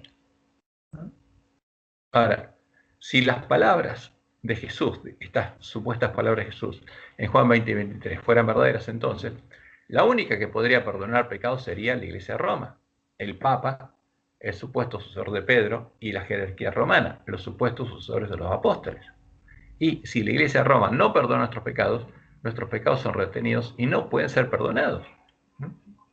Ahora, y el que sostiene que todas las palabras de la Biblia nuestra, lo que todo llevó a nosotros, es verdad, y que ninguna palabra fue cambiada, y niega justamente lo que Dios anunció, y niega lo que Dios le mostró a Juan, ¿qué pasa? Y entonces tiene que hacerse católico e ir a pedirle perdón al Papa, porque eso es lo que dice nuestras Biblias. Pero esto no es verdad. Y esto tiene que abrir nuestros ojos. O sea, tomó este ejemplo porque es claro y directo. Acá está. El que dice, no, la Biblia no fue cambiada. En consecuencia, como estaban alejados de la Iglesia de Roma y eran perseguidos y condenados por Roma, a ninguno de los miembros de la Iglesia del Desierto, la verdadera Iglesia de Cristo, y a ninguno de los miembros de la Iglesia de Reforma podrían habérsele perdonado los pecados, porque Roma no los perdonó. ¿Y a dónde va Lutero? Y todos los que ella declaró herejes. Tendrían que estar quemándose, como dice Roma. Pero esto es una barbaridad. Entonces, cuando uno lee estas barbaridades en nuestras Biblias, que impúdicamente las metieron ahí en la boca de Jesús, y se da cuenta que es verdad lo que Dios dijo. Ahora, el tema es, ¿por qué esto qué implica? Que esto ocurrió cuando fue quitado el continuo, y en vez de que Jesús ejerciera la obra sacerdotal, a Jesús lo sacaron, pusieron anticristo, y los sacerdotes romanos empezaron a perdonar pecados, como hacían en la región pagana. Pero ¿cuándo fue quitado el continuo? Cuando vino la apostasía. Ahora, si Jesús hizo esto, él quitó el continuo. Entonces, ¿cuándo Roma empezó a perdonar pecados? En el tiempo de la apostasía, cuando fue quitado el continuo. Justamente hizo un pecado muy grande, grave. Cuando Cristo y su obra sacerdotal fueron quitados del medio, y en su lugar fueron puestas la abominación desoladora, el anticristo y el sacerdocio romano, los sacerdotes paganos que perdonaban pecados. Pero ¿qué hicieron ahí? Después pusieron en boca de Jesús que esto viene no del tiempo de la apostasía, sino desde que Jesús estuvo acá, porque Jesús les dio esa orden de hacer eso. ¿Y es verdad o mentira? ¿Cuál es el testimonio coincidente de los dos testigos? A ver. Como lo establece la ley de Moisés y lo enseñó Jesús, el único que puede perdonar nuestros pecados es Dios, es Jehová, nuestro Padre. Y como nuestro sacerdote y somos sacerdote, Jesús intercede por nosotros. Ahora, si eliminamos la intercesión de Jesús y la obra de Dios, quitamos el continuo. Eso es lo que hizo Roma. Pero puso en la boca de Jesús que Jesús es el que quitó el continuo, porque Jesús le mandó a los sacerdotes romanos a hacer eso. Entonces, ¿qué leemos en Isaías 1, Isaías 18? Lavaos y limpiaos, quitad la iniquidad de vuestras obras delante de mis ojos. Dejad de hacer lo malo, aprended a hacer el bien, buscad el juicio, restituid al agraviado, como dice la ley, haced justicia al huérfano, amparad a la viuda. Venid luego, dice Jehová, y estemos a cuenta. ¿A quién tenemos que ir para que nos perdone nuestros pecados? A Jehová. Si vuestros pecados fueren como la grana, como la nieve serán emblanquecidos. Si fueren rojos como el carmesí, vendrán a ser como blanca lana. Si quisiereis y oyereis, comeréis el bien de la tierra. Si no quisiereis y fuereis rebeldes, seréis consumidos a espada. Ahora, ¿qué pasa? El hombre de pecado quitó esto, porque se puso en el lugar de Dios. Y leemos en Mateo 5, 18 y 23 al 24, lo que enseñó Jesús. Ahora Jesús no se iba a contradecir a sí mismo, porque de cierto os digo que hasta que pase en el cielo y la tierra ni una jota ni una tilde pasará de la ley hasta que todo se haya cumplido. El camino de la gracia iba a cambiar, nuestros pecados iban a dejar de ser quitados nosotros y puestos en el santuario, no. ¿El continuo iba a ser quitado? No. Justamente si Jesús ahora iba a oficiar como nuestro sacerdote, si él hubiera dicho lo que dice Roma que dijo, él mismo se hubiera quitado el continuo a sí mismo. Por tanto, si traes tu ofrenda al altar y allí te acuerdas de que tu hermano tiene algo contra ti, deja allí tu ofrenda delante del altar y anda, reconcíliate primero con tu hermano. Tenés que hacer lo que dice la ley y la gracia. Y entonces ven y presenta tu ofrenda. ¿A dónde? En el templo. ¿A quién le va a pedir perdón? A Dios. ¿Jesús iba a cambiar los tiempos de la ley? No, no fue Jesús. Y como dice la iglesia primitiva tampoco, porque ellos no perdonan pecados. ¿Qué enseñaban? Romanos 8, 33 y 34. ¿Quién acusará a los escogidos de Dios? Dios es el que justifica. ¿Quién perdonaba pecados? Dios. No había sacerdotes que perdonan pecados. Eso no existió hasta el siglo IV. ¿No? Y en el siglo IV, en la boca de Jesús, le pusieron esas barbaridades. ¿Quién es el que condenará? Cristo es el que murió, más aún el que también resucitó, el que además está a la diestra de Dios, es decir, ejerciendo ¿qué? El consejo de paz, el continuo, como decía la profecía. Está a la diestra de Dios, el que también intercede por nosotros. ¿Había otro sacerdote que intercediera aparte de Jesús? No. ¿Él le había dos autoridad a otro sacerdote? No, mentira. Por eso el testimonio consciente de los dos testigos es muy claro y nos muestra que eso que puso Roma es una mentira más grande que la misma Roma, ¿eh? Porque hay un solo Dios y un solo mediador entre Dios y los hombres, Jesucristo hombre, dice Pablo. Si Jesús hubiera dicho lo que en nuestras Biblias está escrito en Juan 20, 23, entonces sería él el que habría empezado a cambiar los tiempos de la ley y habría invalidado la obra de su Padre y su propio ministerio sacerdotal en el santuario celestial. Jesús mismo habría quitado el continuo antes de empezar a realizarlo, lo cual es absurdo. Entonces el testimonio coincidente de los dos testigos es la verdad, y es contrario al de Juan 20:23. Por lo tanto, debemos concluir que el testimonio de Juan 20:23 es un falso testimonio. Y no hay duda, porque contradice al testimonio del Antiguo Testamento y al resto de las palabras del Nuevo Testamento. Por lo tanto, es falso. Contradice al testimonio coincidente de los dos testigos. ¿Y cuál es la verdad? El testimonio coincidente de los dos testigos. ¿Y qué dice? Que el único que perdona es Dios y que Jesús intercede por nosotros ante Él y que los apóstoles no perdonaban pecados.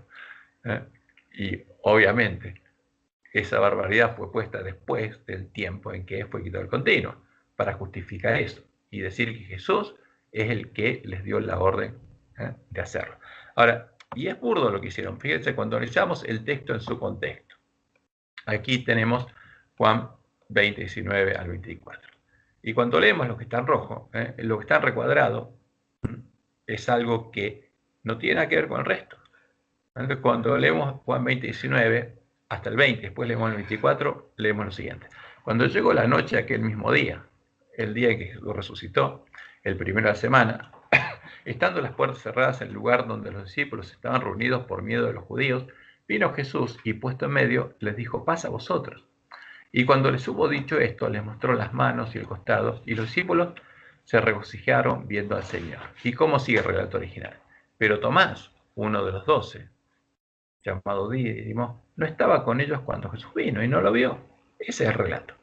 Ahora, ¿qué metió Jerónimo o alguno de sabios roba acá? Insertó 3 versículos. Pero en su ignorancia hizo una barbaridad. Entonces, ¿qué leemos ahí? Entonces, Jesús les dijo otra vez, pasa a vosotros. O sea, si ya los había saludado, les dice de nuevo, pasa a vosotros.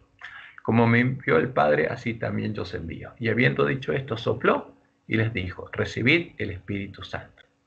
Ahora, el que escribió esto es un ignorante. ¿Por qué? Porque Jesús, después de resucitar, ya había ido al Padre y volvió, y estuvo 40 días con ellos, explicándoles lo que es la verdad, para que ellos pudieran entender el Evangelio, y recién después recibir el Espíritu Santo, y lo recibieron en Pentecostés. ¿Cuándo recibieron el Espíritu Santo? ¿Acá? No. Es una ignorancia total de que del resto de la Biblia que escribió esto. O sea, el que lo escribió era ignorante, no conocía ni la ley, ni los salmos, ni los profetas, ni lo que había pasado con ellos. O sea, el que escribió esto no era un cristiano.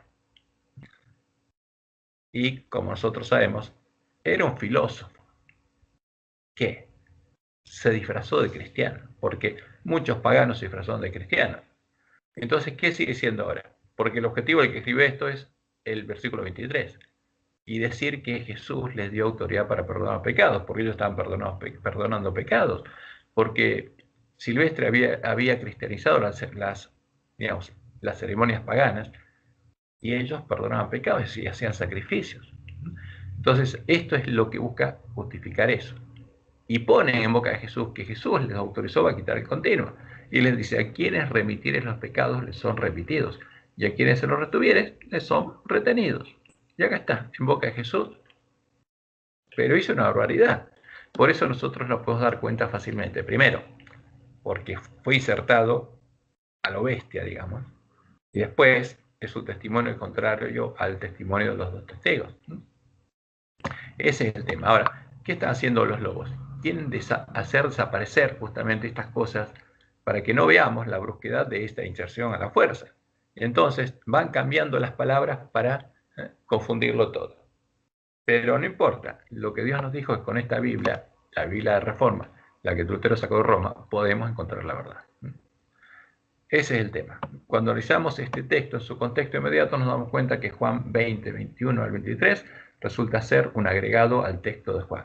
El texto insertado no solo es contrario a la ley y los salmos y los profetas, es el cumplimiento de la manifestación del hombre de pecado que pretende sentarse en el templo de Dios como Dios, haciéndose pasar por Dios, pretendiendo tener autoridad para perdonar pecados, y también nos muestra que los sabios de Roma, como Jerónimo, no conocían ni la historia, ni la ley, ni el Evangelio. ¿Por qué? Porque los discípulos no recibieron el Espíritu Santo hasta que llegó el día de Pentecostés, no en las primicias, cuando Jesús resucitó. Y solo pusieron recibirlos después de que Jesús les abriera el entendimiento y por 40 días sembrar la semilla del reino, el Evangelio del reino de Dios en sus corazones. Y eso es lo mismo que pasaría con nosotros. Hasta que no recuperáramos el conocimiento de la verdad, no podríamos entrar al reino de Dios. Y no podríamos recibir al verdadero Espíritu Santo de la promesa. Y leemos en Hechos 1, del 3 al 8. Aquiles también, después de haber padecido, se presentó vivo con muchas pruebas indubitables, apareciéndoseles durante 40 días y hablándoles acerca del reino de Dios. Y no habían recibido el Espíritu Santo. Y estando juntos les mandó que no se fueran de Jerusalén, sino que esperasen la promesa del Padre, que le iban a recibir, la cual les dijo, oísteis de mí. Porque Juan ciertamente bautizó con agua, mas vosotros seréis bautizados con el Espíritu Santo dentro de no muchos días. Y terminó diciéndoles, recibiréis poder cuando haya venido sobre vosotros el Espíritu Santo y me seréis testigos hasta lo último de la tierra. Ahora, ¿lo habían recibido? No, tenían que esperar para recibirlo. Entonces, cuando uno lee el testimonio del Nuevo Testamento, este testimonio de Hechos niega lo que dice Juan 20. Entonces son dos testimonios contradictorios. ¿Y qué dice el Antiguo Testamento? ¿Jesús le iba a dar autoridad para perdonar pecados a alguien? No, él vino a guardar la ley. Y como hombre, como dice Pablo, nació de mujer y nació bajo la ley. Él no podía violar la ley, tenía que guardarla. Y tenía que enseñar a guardarla. Entonces, como Jesús, ellos ejercerían el ministerio de la reconciliación, no perdonando pecados, sino llevando a los hombres a Dios, a nuestro Dios y Padre, para que Él los justificara, es decir, los perdonara sus pecados y los santificara, los hiciera nacer de nuevo de Él y los transformara a imagen de Jesús. Por lo tanto, concluimos que sí, es verdad. Roma cambió las palabras de la Biblia para reflejar en ellas sus falsas doctrinas, sus abominaciones, y no se puede negar. Es evidente a todo el que arregla sus lámparas. Es evidente, ahí está. No se puede negar, es verdad. Ahora, la otra doctrina que podemos ver que reflejaron es la fácilmente, estamos viendo lo que es más fácil porque es muy burdo lo que hicieron. Es la doctrina de la inmortalidad del alma y el tormento eterno en el infierno. ¿Y qué hicieron? Pusieron en boca de Jesús, justamente, todo lo que tiene que ver con esta doctrina.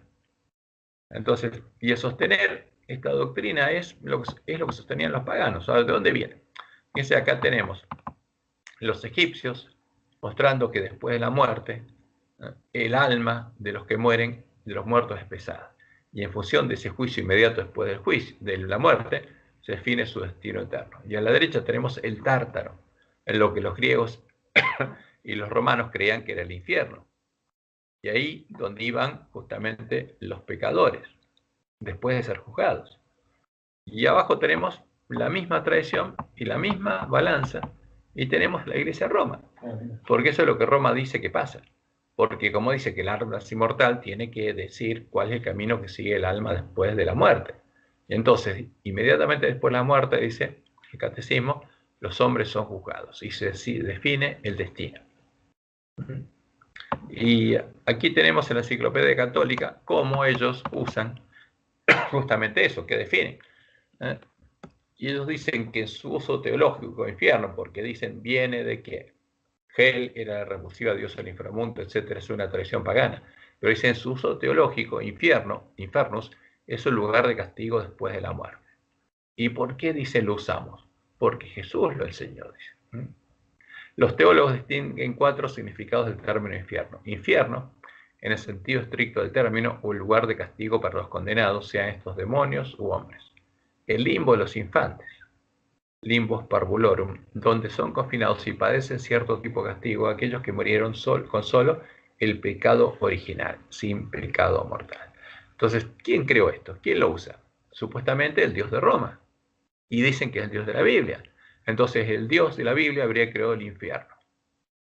Castigaría a los hombres y a los bebés inocentes, a los infantes, por el pecado de Adán. Y los mete eternamente en el limbo.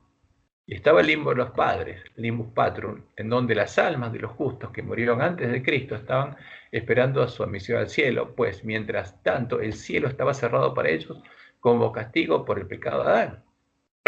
Entonces, ¿qué pasa a ese Dios, el Dios de Roma? Es el que castiga. ¿A quién? A todos.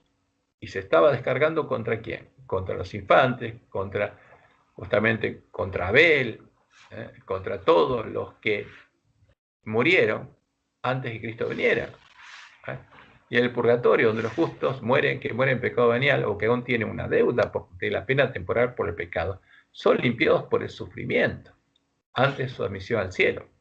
Entonces, todo esto es el plan de redención del Dios de Roma. Y esa es la verdad. Ahora, ¿pero este es el Dios de la Biblia? No. Ahora, pero vamos a ver que estas abominaciones están en la Biblia católica y fueron puestas en la boca de Jesús. Vamos a ver algunos textos de esto. En el primer texto se presenta a Jesús dando testimonio de la existencia del infierno de fuego, al que quedan expuestos los pecadores. Entonces, si Jesús lo dice, tiene que ser verdad. Y si uno dice, todas las palabras de la Biblia católica, en nuestras Biblias, nadie las cambió. Entonces, el que enseñó el infierno no fue Roma, sino Jesús. ¿Qué dice Jesús? Supuestamente, pero yo os digo que cualquiera que se enoje contra su hermano será culpable del juicio, y cualquiera que diga necio a su hermano será culpable ante el concilio, y cualquiera que le diga fato. ¿Qué diría el original? No sabemos, pero acá dice que quedará expuesto al infierno de fuego. O sea, Jesús dice, hay un infierno de fuego. Y el que hace esto, yo les digo que ahí va a estar. Y el segundo conjunto de textos se presenta a Jesús dando testimonio de la existencia del infierno y de la condena al infierno, al que el cuerpo de los pecadores es echado. Entonces, primer versículo, Mateo 5, 29 al 30.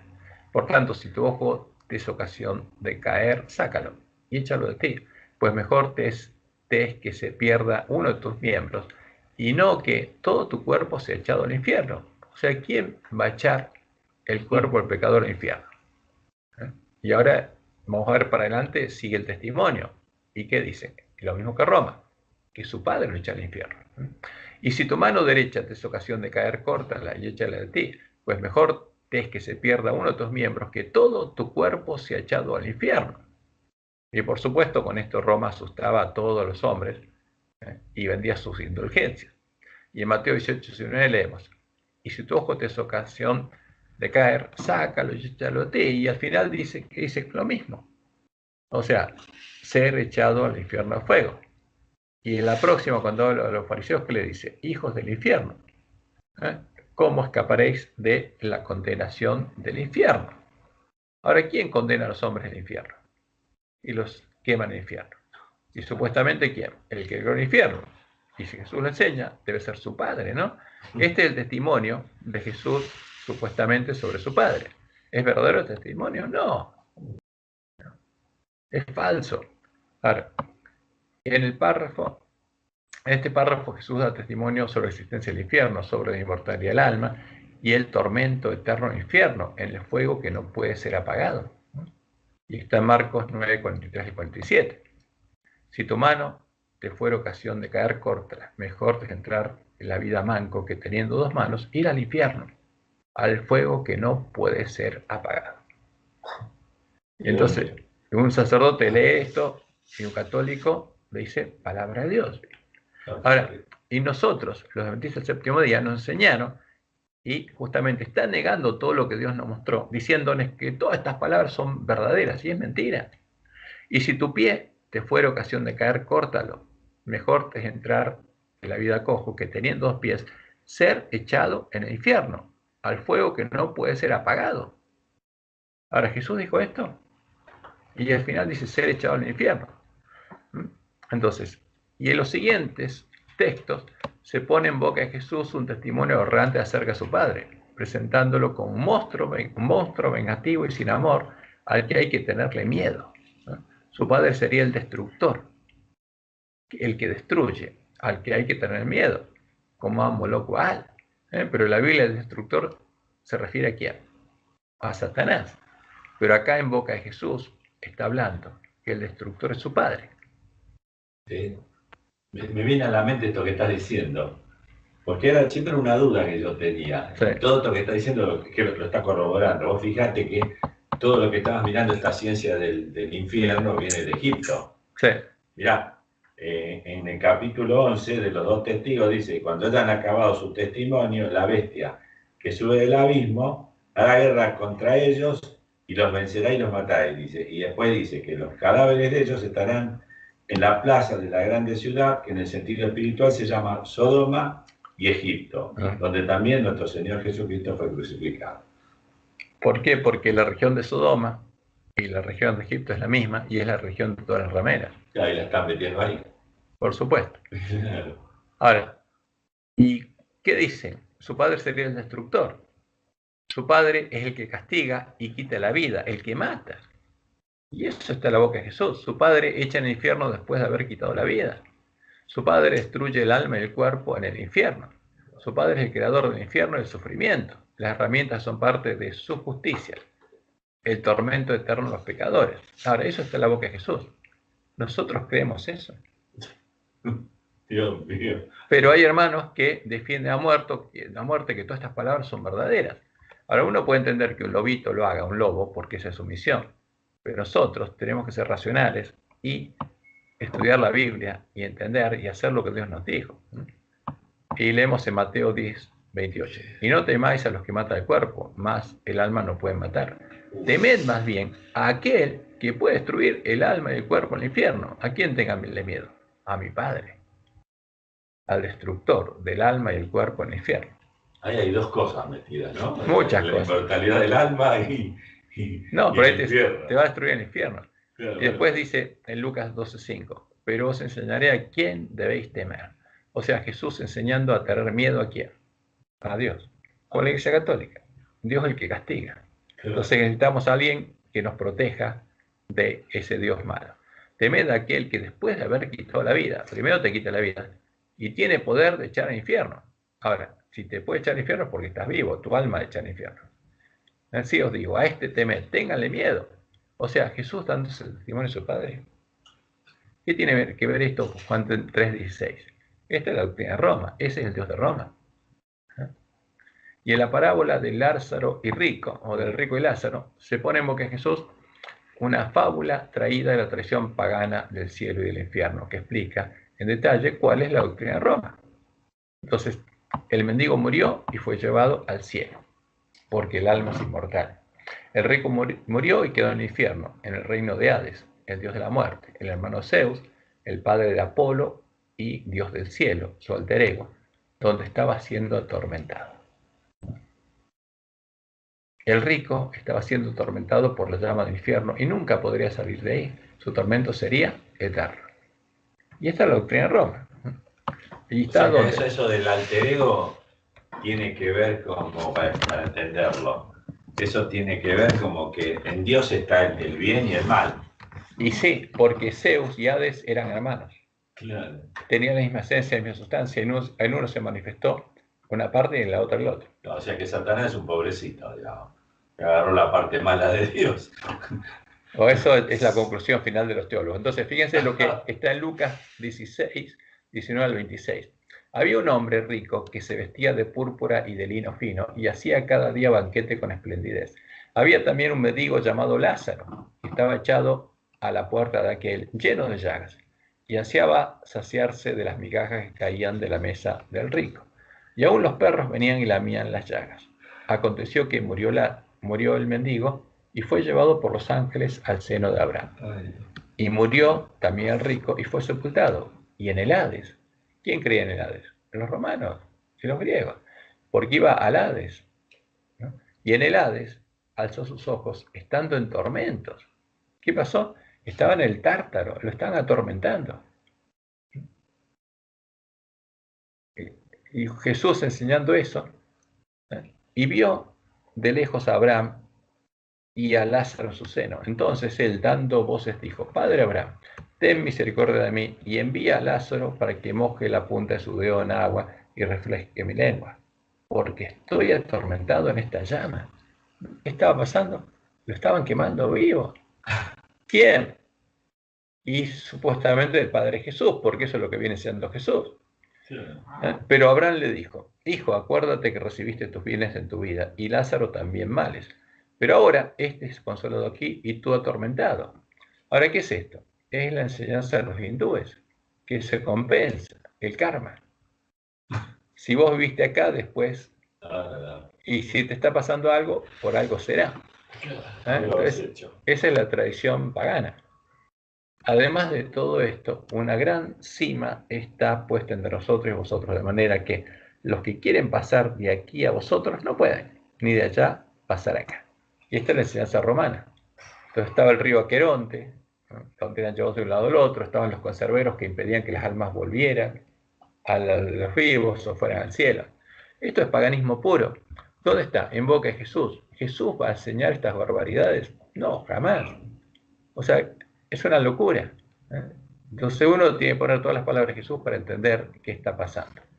Entonces, y además, para justificar la enseñanza del catecismo, en Lucas 23, 39 al 33, citado en el artículo 1021 del catecismo, los sabios de Roma transformaron, fíjense, y esto es importante, transformaron a uno de los ladrones que fueron crucificados con Jesús en un ladrón bueno. Y pusieron en la boca de Jesús la promesa de su inmediata presencia en el cielo. Y así lo cita en el catecismo. Entonces, ¿qué leemos en Lucas 23, 39 al 43? Y que tantas veces le escuchamos en nuestros sermones. Y uno de los malhechores que estaba colgados le injuriaba, diciendo: si tú eres el Cristo, sálvate a ti mismo y a nosotros. Respondiendo el otro, le reprendió, diciendo: fíjense, había uno malo y uno bueno. ¿Ni aún temes tú a Dios estando en la misma condenación? Nosotros a la verdad justamente padecemos, porque recibimos lo que merecimos, lo que merecieron nuestros hechos. Mas este ningún mal hizo. Y dijo a Jesús: acuérdate de mí cuando vengas en tu reino.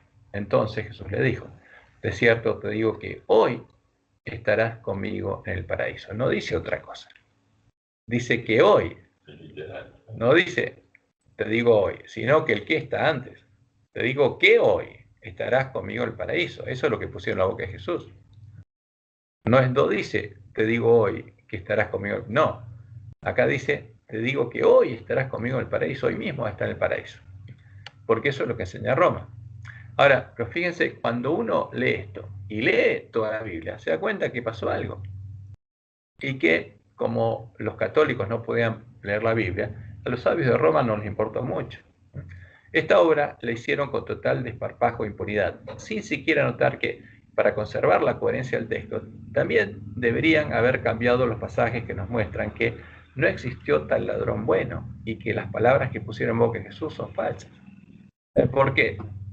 Vamos al mismo testigo, el Nuevo Testamento, y que encontramos en Mateo. Leemos acá. Entonces crucificaron con él a dos ladrones, uno a la derecha y otro a la izquierda. Y los que pasaban le injuriaban, meneando la cabeza y diciendo: tú que derribas el templo y en 3 días lo reedificas, sálvate a ti mismo. Si eres el Hijo de Dios, desciende de la cruz. De esta manera, también los principales sacerdotes, encarneciéndole con los escribas y los fariseos y los ancianos, decían: a otro salvó, a sí mismo no se puede salvar. Si es rey de Israel, descienda ahora de la cruz y creeremos en él. Confío en Dios, líbrele ahora si le quiere, porque ha dicho: soy hijo de Dios. ¿Y qué pasaba? Fíjense esto. Porque este es el mismo Nuevo Testamento. ¿Y qué dice acá? Lo mismo le injuriaban también los ladrones que estaban crucificados con él. Había uno bueno, no, los dos eran impíos. Y los dos insultaban a Jesús. Ahora, ¿qué dice Marcos 15, 31 al 32? De esta manera también los principales sacerdotes, escarneciendo, se decían unos a otros con los escribas. Hay un micrófono abierto, por favor. Entonces, ¿qué decían? A otro salvó, a sí mismo no se puede salvar. El Cristo, Rey de Israel, descienda ahora de la cruz. Y se burlaban, para que veamos y creamos. ¿Y qué pasaba con los ladrones? También los que estaban crucificados con él le injuriaban. Y este es el testimonio de la Biblia. ¿Qué pasaba con los ladrones? Lo insultaban a Jesús. Y tenemos este testimonio. ¿Y qué pasa? Y Roma se inventó ¿qué cosa? Un ladrón bueno, para que Jesús le dijera que ese mismo día estaría en el paraíso. Pero eso era mentira, porque Jesús no iba a subir. Y Jesús decía que iba a estar en la tumba por 3 días. Entonces, de vuelta, el que hizo eso en la Biblia para hacerle decir a Jesús la barbaridad y sostener la doctrina de Roma, era ignorante, porque ni siquiera se dio cuenta que los otros evangelios decían lo contrario para corregirlo. Yo tendría puesto lo bueno en todos lados. Y sí, entonces, bueno, ¿y por qué nosotros no nos damos cuenta? Porque no estudiamos, porque tenemos que estudiar la Biblia. Ahora, ¿son verdaderos todos estos testimonios? Evidentemente no, son falsos testimonios, son mentiras puestas por los sabios de Roma en la boca de Jesús, son barbaridades. Ahora, el pueblo adventista había estudiado este tema y buscando todo lo que dice la Biblia, siguiendo el consejo de Dios, haciendo ese trabajo, buscando cuál es el testimonio consciente de los testigos y todo lo que dice la Biblia, habían encontrado la cadena perfecta de verdades que Dios se reveló sobre este punto, concluyendo que, primero, el alma no es inmortal. El hombre realmente muere, deja de ser y ya no es más. Como leemos en Génesis 3, 17 a 19, donde Dios le dijo: polvo eres y al polvo volverás. Y en Salmo 104, 29 leemos: escondes tu rostro, se turban, les quitas el hálito, dejan de ser y vuelven al polvo. O sea, ¿qué pasa con el hombre cuando muere? Deja de ser. No hay un alma que esté dando vuelta. Es un invento. Como leemos en Eclesiastés 3, 3, 19 al 20. Porque lo que sucede a los hijos de los hombres y lo que sucede a las bestias, o mismo suceso es: como mueren unos, así mueren los otros. Y una misma respiración tienen todos. Ni tienen más el hombre que la bestia, porque todo es vanidad. Todo va a un mismo lugar. Todo es hecho polvo. Y todo volverá al mismo polvo. O sea, estamos hechos de lo mismo que las bestias y volvemos al mismo lugar. Nos hacemos polvo de la tierra. Y como dice en Eclesiastés 12:7, y el polvo vuelve a la tierra como era, y el espíritu vuelve a Dios que lo dio. Entonces, algunos le llaman alma al espíritu, ¿no? Sí, es un invento, pero no es, eso soplo de vida. Obvio, claro. Entonces, y la otra cosa clara es que los muertos nada saben, no tienen conciencia y no van al cielo, ni al infierno, ni al purgatorio, son moradores del polvo. En Eclesiastés 2:16 leemos: porque ni el sabio ni el necio habrá memoria para siempre, pues en los días venideros ya todo será olvidado, y también morirá el sabio como el necio. Eclesiastés 9:5 y 6, porque los que viven saben que han de morir, pero los muertos nada saben, ni tienen más paga, porque su memoria es puesta en el olvido. También su amor y su odio y su envidia fenecieron ya, y nunca más tendrán parte en todo lo que se hace debajo del sol. Y en Eclesiastés 9:10 leemos: todo lo que te viniera a la mano para hacer, hazlo según tus obras, porque en el Seol, ¿a dónde vas? No hay obra, ni trabajo, ni ciencia, ni sabiduría. No hay nada. No hay sufrimiento, no te vas a quemar vivo. Ahora, ¿Jesús podía enseñar algo contrario a esto? No, sería una locura. Pero está en la boca de Jesús. Pero también, justamente, hay un claro testimonio en la boca de Jesús que no cambiaron. Entonces vemos que no existe un juicio inmediato después de la muerte en el que creen los paganos, que define el destino inmediato del alma inmortal de los muertos, como indica Roma. Y esto lo descubrieron los adventistas. También no existe ni el infierno, ni el limbo, ni el purgatorio, ni el tormento eterno en el infierno. Solo existen la muerte primera, de la cual se puede resucitar, como enseñó Jesús, y la muerte segunda, de la cual no hay resurrección. Entonces, ¿cuál es la verdadera enseñanza de Jesús? Está en Juan 11, 23 al 27. Jesús le dijo, ¿a quién? A la hermana de Lázaro, tu hermano resucitará. Y Marta le dijo, yo sé que resucitará, ¿cuándo? En el día postrero, porque esto es lo que Jesús le enseñaba, la resurrección de los muertos en el día postrero. Le dijo Jesús, yo soy la resurrección de la vida, el que cree en mí, aunque esté muerto, vivirá. Y todo aquel que vive y cree en mí, no morirá eternamente. ¿Crees esto? Porque hay una muerte de la cual se va a resucitar y está la muerte de la que no se vuelve. Esto es lo que enseñaba Jesús. Hay un micrófono, se abrió de vuelta, por favor. Entonces el tema, ¿crees esto? Porque esta es la enseñanza de Jesús. El que muere, muere y va a estar descansando en el polvo hasta que sea resucitado. Y no va a morir eternamente. Jesús enseñaba que se iba al infierno. No, nada que ver. Esta doctrina, la de Jesús, es la doctrina del Antiguo Testamento. ¿Y qué le dijo Marta? Sí, Señor, yo he creído que tú eres el Cristo, el Hijo de Dios, que has venido al mundo. ¿Y qué dice la profecía del Antiguo Testamento? Porque Jesús estaba hablando de Isaías. Isaías 26, 19 al 21. Tus muertos vivirán, sus cadáveres resucitarán. Despertad y cantad, moradores del cielo. ¿Qué dice? En la primera resurrección, ¿quién resucita? ¿Los moradores del cielo, del infierno? No, los moradores del polvo. Porque tu rocío es cual rocío hortalizas y la tierra dará a sus muertos. Están muertos ahí y son salvos. Anda, pueblo mío. Esto le dice Dios a su pueblo. Entra en tus aposentos, cierra tras de tus puertas. Escóndete un poquitito, por un momento, en tanto que pasa la indignación. Porque aquí que Jehová sale de su lugar para castigar al morador de la tierra por su maldad contra él, y la tierra descubrirá la sangre derramada sobre ella, y no encubrirá ya más sus muertos. Por eso en Apocalipsis 26 que leemos, bienaventurado y santo el que tiene parte de la primera resurrección. ¿Dónde están los bienaventurados y santos? ¿En el cielo? No. En el purgatorio tampoco. En el infierno menos. La segunda muerte no tiene potestad sobre esto. ¿Y qué pasa en Apocalipsis 26? ¿Qué dice?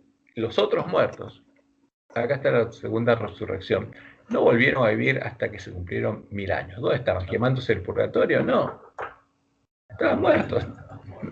Ya está, descansando en el polvo. Y esta es la muerte segunda. Y el diablo que los engañaba fue lanzado al lago de fuego de azufre, donde estaban la bestia y el falso profeta.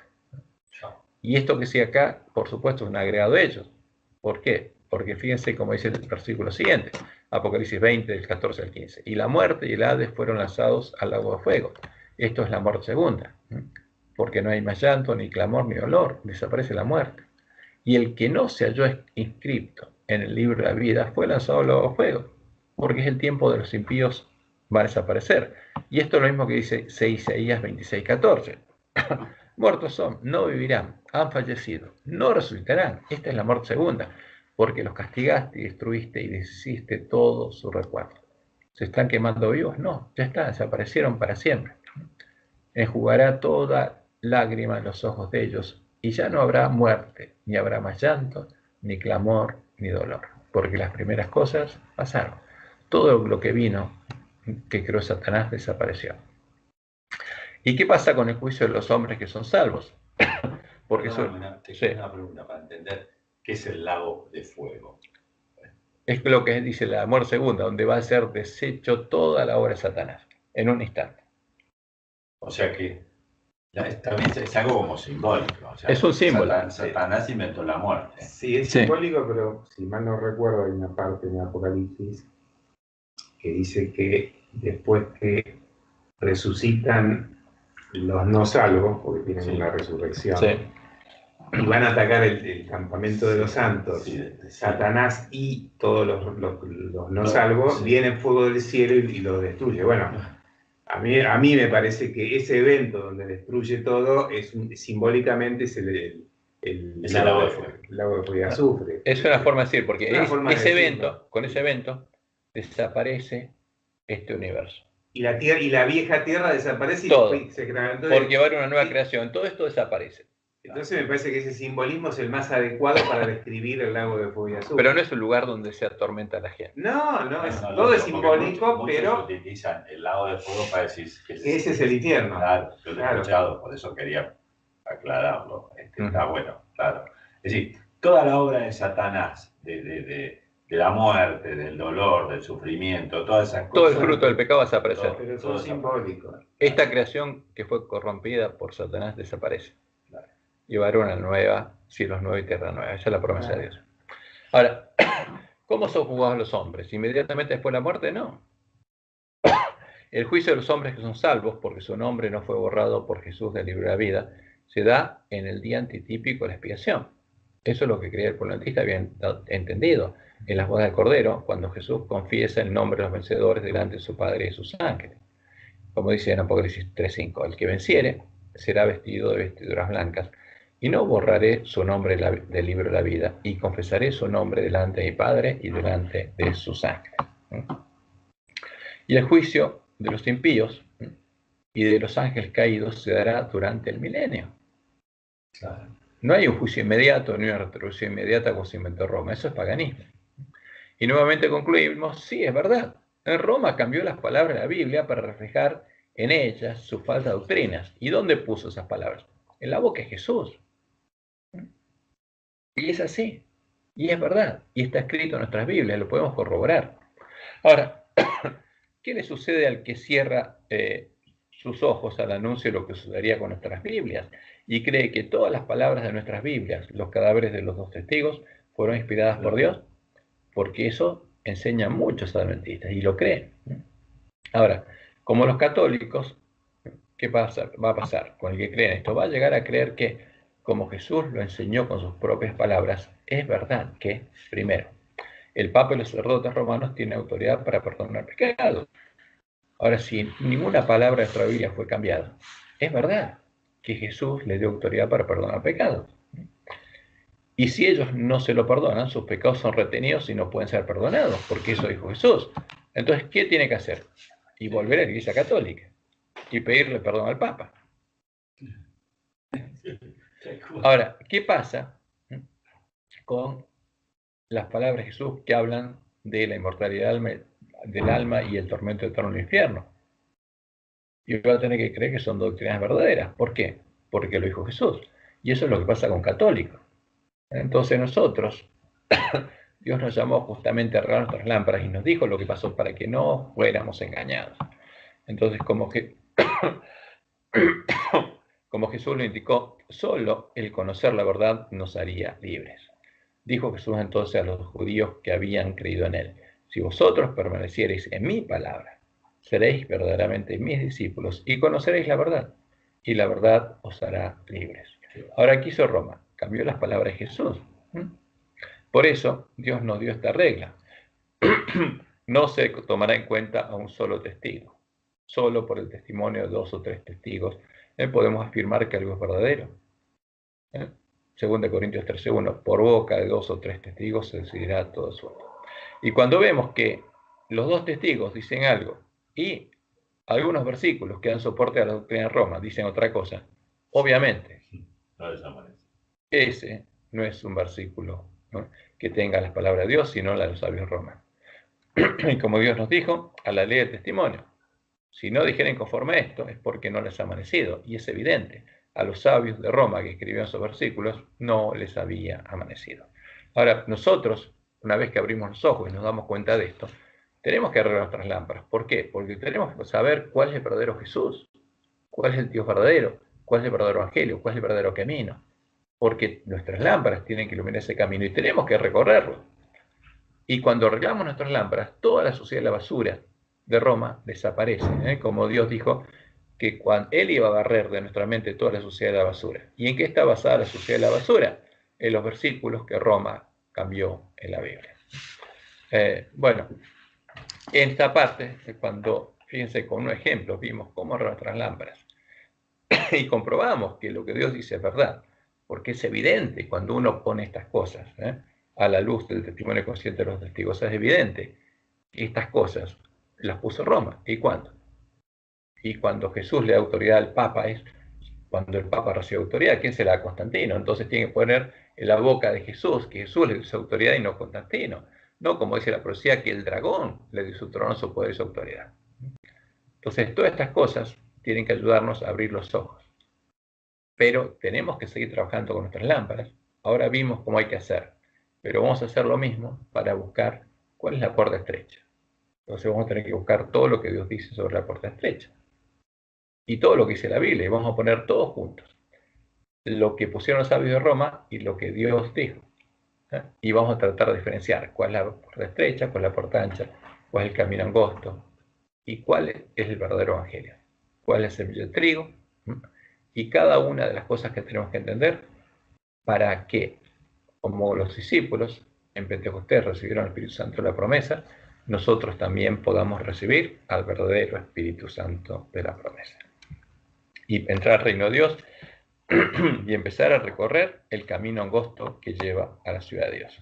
Ahora, esa es justamente la parte donde nuestras lámparas iluminan el camino que tenemos que recorrer. Y lo vamos a empezar a ver la semana que viene.